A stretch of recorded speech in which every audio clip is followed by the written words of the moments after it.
జహీరాబాద్ నిమ్స్ కొంతకాలంగా మనందరికీ వినిపిస్తున్న మాట. అసలేమిటి నిమ్స్? 12,635 ఎకరాలు. ప్రాజెక్టుకయ్యే ఖర్చు 13,300 కోట్లు. పెట్టుబడుల లక్ష్యం 60,000 కోట్లు.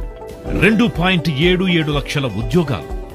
రాబోయే 10 సంవత్సరాల్లో దాదాపు 20 లక్షల జనాభాను ఆకర్షించగల ఓ బృహత్తర ప్రాజెక్ట్.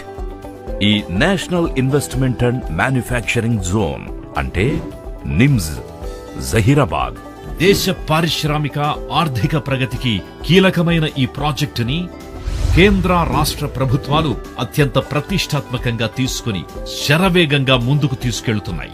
అందులో భాగంగా జహీరాబాద్ని ముంబై హైవేని అలాగే రీజనల్ రింగ్ రోడ్డును కనెక్ట్ చేస్తూ 100 ఫీట్ రోడ్స్ నిర్మించ తలపెట్టాయి. ఈ కనెక్టింగ్ రోడ్స్ వల్ల ఈ ప్రాంత రూపురేఖలు పూర్తిగా మారనున్నాయి.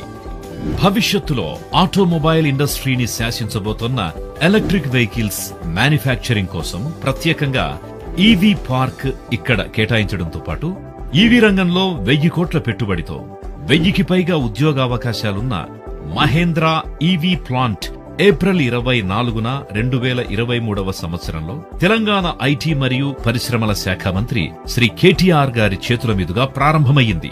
ప్రముఖ ఆటోమొబైల్ కంపెనీ హ్యుందాయ్ మోటార్స్ 1400 కోట్ల పెట్టుబడి ప్రతిపాదనతో తమ ఈవీ వెహికల్ టెస్టింగ్ ట్రాక్ పనులు మొదలు పెట్టబోతోంది.